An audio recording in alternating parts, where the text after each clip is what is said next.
La radioastronomía te permite estudiar aquellos objetos astronómicos que el ojo no ve.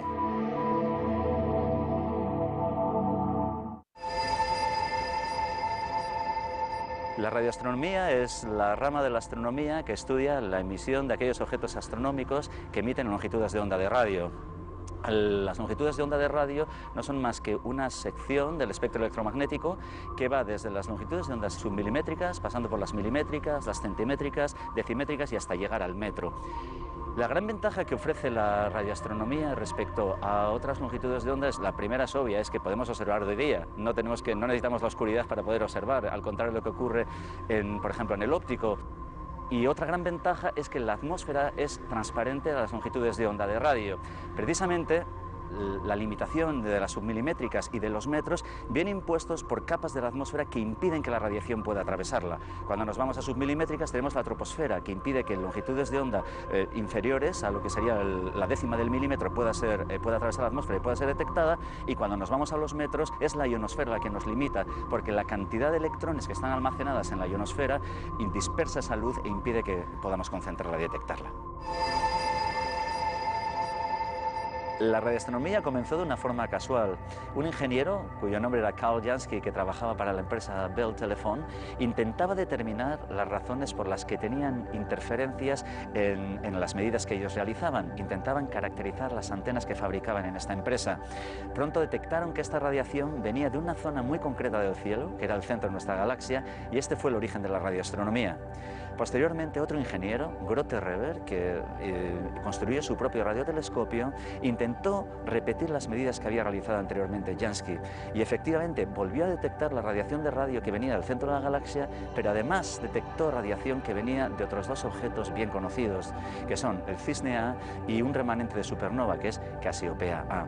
Puedo contar una anécdota curiosa que explica las dificultades que tuvo la radioastronomía como rama de la ciencia, y es que cuando Grote Reber mandó sus resultados a publicar en Astrophysical Journal, que es una de las revistas que utilizamos habitualmente los astrónomos, su aceptación como artículo fue muy discutida, y de hecho tuvo que ser el propio editor de la revista quien aceptara ese artículo y quien tomara la decisión personal. Es curioso que una decisión más o menos azarosa como esta ha dado lugar al desarrollo de una de las ramas de la astronomía que ha alcanzado mayor desarrollo en nuestros días. Los mecanismos de emisión que hacen que los objetos astronómicos emitan en longitudes de onda de radio son muy distintos. Tenemos desde presencia de átomos y de moléculas en las cuales se producen transiciones entre los distintos niveles de atómicos y moleculares que emiten radiación y que somos capaces de detectarla a longitudes de onda de radio, y nos dan información muy relevante sobre la química del medio interestelar, por ejemplo. Pero también tenemos otros casos en los que hay partículas muy energéticas sometidas a la acción de los campos magnéticos. Eso también emite una radiación muy conocida, se denomina radiación sincrotrón, y que nos da información sobre la presencia de campos magnéticos a muy diferentes escalas, desde campos magnéticos en las estrellas, campos magnéticos en nuestra galaxia, campos magnéticos en galaxias externas e incluso campos magnéticos a gran escala. Yo diría que el universo en radio es lo que podríamos denominar el universo frío. Estamos captando aquellas regiones de temperaturas más bajas. Las observaciones en radio son importantes, yo diría, por dos razones. Primero, porque nos permiten observar aquellas zonas que están muy oscurecidas a otras longitudes de onda y que no podríamos observarlas de otra forma. Por ejemplo, las regiones en las que se están formando nuevas estrellas son regiones opacas a las longitudes de onda visibles. Sin embargo, son transparentes a longitudes de onda de radio y nos da información sobre cómo se forman estas estrellas. Por otro lado, hay objetos que se detectan a otras longitudes de onda, se detectan en el óptico, en rayos X, y también se detectan en radio, pero nos están dando información mucho más completa sobre la física de lo que sucede en esos objetos. Es el caso, por ejemplo, de estrellas, de galaxias, que nos están trazando fenómenos físicos distintos y nos dan información sobre otros parámetros.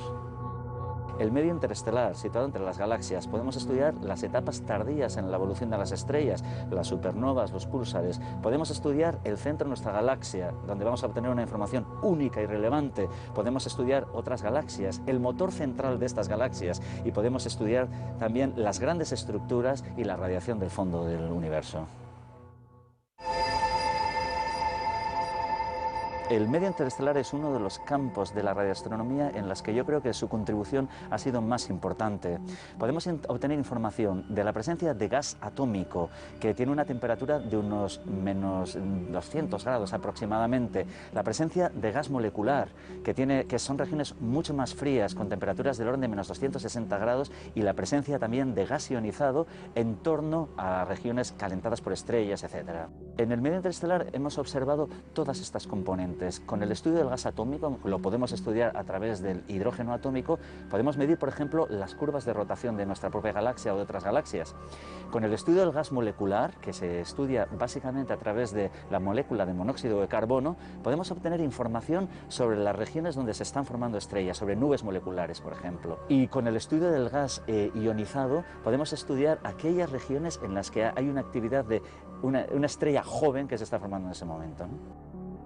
Hemos descubierto más de 100, 200 especies químicas, especies muy complejas en las que hay componentes muy variados. Hemos detectado especies que contienen hidrógeno, que contienen carbono, que contienen oxígeno, que contienen también elementos atómicos más complicados como magnesio, etc.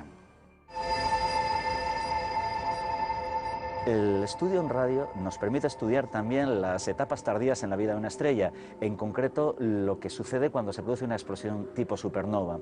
Lo que nosotros en radio vemos es la interacción entre el material que ha sido eyectado, expulsado después del colapso que da lugar a la supernova, con el medio circunestelar que rodea a la estrella debido a la existencia del viento presupernova. Esta interacción entre lo que la eyecta y el viento presupernova da lugar a una estructura muy característica, que es una estructura de tipo cáscara esférica y que además es una de las contribuciones únicas que nos da la radioastronomía, porque únicamente la radioastronomía tiene la resolución angular suficiente para captar esta estructura tipo cáscara esférica. Cuando la supernova está suficientemente cercana y es suficientemente brillante, somos capaces de detectar esta estrella y vemos cómo se va expandiendo. Somos capaces de medir la velocidad de expansión, cómo se va decelerando, y ello además nos permite caracterizar los perfiles de densidad tanto del viento presupernova como del material que ha sido eyectado, y además nos permite también caracterizar los campos magnéticos típicos que aparecen en el material que rodea a las estrellas. Un púlsar corresponde a las últimas etapas en la vida de una estrella. Cuando una estrella explota en forma de supernova, deja un resto en su interior que en determinadas condiciones de masa está asociado a lo que denominamos un púlsar. Fueron descubiertos por Jocelyn Bell y Anthony Hewitt en el año 1967, y lo que descubrieron fue que existía una radiación periódica que aparecía y desaparecía con un periodo fijo. De hecho, este descubrimiento valió un premio Nobel, es uno de los pocos premios Nobel que se ha obtenido en radioastronomía. Ya con el tiempo se pudo descubrir que esta radiación pulsada estaba asociada a estrellas de neutrones que estaban rotando y que además tenían un tamaño muy pequeño, de unos cientos de kilómetros, y unos campos magnéticos altísimos. También algo muy particular de los púlsares es que tienen una densidad muy alta, del orden de 150 millones de veces la densidad del agua. La emisión en radio se debe a la presencia de electrones muy energéticos, viajando a velocidades muy próximas a la velocidad de la luz, que cuando están sometidos a la acción de los campos magnéticos tan intensos como son los de los púlsares, emiten radiación muy concentrada en un pincel. Si este pincel está rotando, como sucede en los púlsares, que son estrellas en rotación, dan la imagen de la radiación de un faro, una radiación pulsada. Cuando observamos una galaxia en radio, vemos una morfología muy diferente de cuando la observamos en el óptico. Para empezar, detectamos el gas, que no se detecta en el óptico, y que además ofrece una información muy relevante, por ejemplo, para trazar los procesos de interacción entre diferentes galaxias.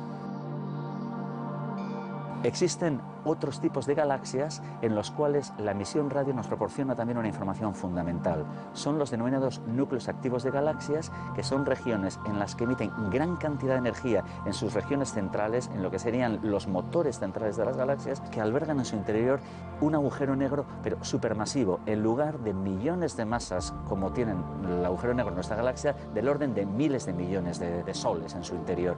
Estas galaxias emiten grandes chorros de energía que viajan hasta distancias de miles de millones de años luz. Una de las grandes aportaciones que ha hecho la radioastronomía ha sido el estudio del centro de nuestra galaxia. Me explico. En el centro de nuestra galaxia existe gran cantidad de polvo. Ello hace que la radiación que se emite en el óptico está completamente absorbida. Únicamente la radioastronomía nos permite penetrar este velo y estudiar lo que está sucediendo allá adentro. Y nos ha permitido conocer todo tipo de estructuras, la presencia de campos magnéticos, la presencia de gas, etc.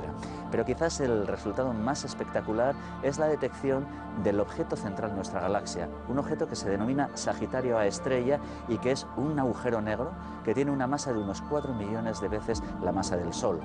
Además, observaciones interferométricas en radio con una resolución angular única nos han permitido detectar que este objeto tiene un tamaño que es inferior a una unidad astronómica.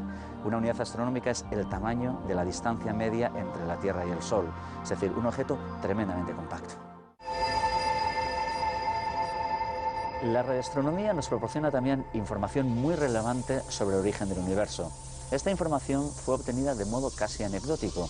Dos ingenieros de la empresa Bell Telephone, la misma empresa en la que trabajaba Carl Jansky, descubrieron que cuando estaban realizando un cartografiado de la emisión de nuestra galaxia a 7 centímetros, encontraron que había una emisión constante que provenía de todas las regiones del cielo, que además era muy homogénea y muy fría, del orden de menos 270,3 grados, que estaba contaminando su mapa de la galaxia. Esta radiación se descubrió a posteriori que corresponde al residuo de la gran explosión original, lo que habitualmente conocemos como Big Bang, y les valió su reconocimiento con el Premio Nobel de Física. La radiación en radio es la que menos se atenúa en su viaje a lo largo del espacio, con lo cual pensamos que si hay una civilización que nos está enviando señales, estas deberán venir en forma de longitudes de onda de radio. Esta es la razón por la que los proyectos SETI utilizan radioantenas, porque la radiación se atenúa muy poco a estas longitudes de onda. Un telescopio en radio no tiene nada que ver con un telescopio en el óptico. Son estas grandes superficies parabólicas de varias decenas de diámetros que seguro que habéis visto en películas de televisión o en fotografías. La ventaja de tener un mayor diámetro en el radiotelescopio es que son capaces de detectar cada vez objetos más débiles y cuanto mayor sea su tamaño, somos también capaces de discernir detalles más finos en los objetos astronómicos. Existen numerosos radiotelescopios en el mundo. Aquí mismo en Granada tenemos un radiotelescopio de 30 metros situado en Sierra Nevada que trabaja a longitudes de onda milimétricas. Y yo creo que muchos ciudadanos, tras haber visto la película Contact, quizás se hayan llevado a engaño. Nosotros los radioastrónomos no escuchamos la radio, no escuchamos sonidos. Las ondas de sonido son una cosa, son unas ondas que necesitan para propagarse un soporte, un medio, que puede ser el aire o puede ser el agua. Sin embargo, las ondas de radio que nosotros detectamos son ondas electromagnéticas que pueden propagarse incluso en el vacío. Cuando una emisora de radio emite una señal, lo que hace es transformarlo a las longitudes de onda de radio para transmitirla, y es nuestro equipo receptor quien vuelve a transformar las ondas de sonido para que seamos capaces de recibirlas. Uno de los grandes avances que ha permitido la radioastronomía es el uso de la interferometría. La capacidad de discernir detalles en un objeto astronómico mejora con el diámetro del telescopio. Cuanto más grande es el telescopio, más dentro somos capaces de meternos dentro de ese objeto astronómico. De este modo, si nosotros vamos teniendo telescopios de decenas de metros, centenas de metros, hacemos una especie de zoom, nos metemos en el interior del objeto. Por ello nos interesa tener telescopios cada vez más grandes, pero hay una limitación física. No podemos construir telescopios de un diámetro superior al centenar de metros aproximadamente. Hay una alternativa. Esta alternativa es la interferometría. Nosotros tomamos varios radiotelescopios en la superficie terrestre, observamos simultáneamente un mismo objeto astronómico y mezclamos la información que hemos obtenido en cada uno de ellos de manera que sintetizamos un telescopio equivalente a la distancia máxima entre ellos. De esta forma podemos sintetizar telescopios de hasta varios miles de kilómetros y obtener una resolución angular, una capacidad de detalle en la imagen astronómica inigualable. Si observáramos un objeto astronómico simultáneamente con un telescopio situado aquí en Granada y otro en California, tendríamos una capacidad de detalle que sería equivalente a observar el diámetro de un euro que lo estuvieran sujetando con los dedos en San Sebastián visto desde Granada. Los retos científicos son enormes, pero quizás me voy a centrar en aquellos que van a abordar dos de los grandes instrumentos de futuro de la radioastronomía. Uno es el interferómetro ALMA, que trabajará en longitudes de onda milimétricas y submilimétricas, que es donde emiten el gas y el polvo, por lo cual los retos van a estar asociados a cuál es la composición química de las estrellas en formación o cuál es la distribución del gas en las galaxias que se están formando también. Por otro lado está el interferómetro SK, que trabajará a longitudes de onda centimétricas y que se va a centrar más en las primeras etapas en la formación de las galaxias y de las estrellas, incluso en cómo van evolucionando las galaxias a lo largo de la historia del universo. Mi fascinación por la radioastronomía y más concretamente por la radiointerferometría viene por el hecho de estar siempre en la vanguardia de los retos tecnológicos y afrontando problemas astrofísicos que únicamente pueden ser resueltos por esta técnica. Pues por pura casualidad, estaba trabajando en un laboratorio de la Universidad de Zaragoza en temas de física de estado sólido y un radioastrónomo llamó a mi puerta y me convenció para iniciar mi labor de investigación en la radioastronomía.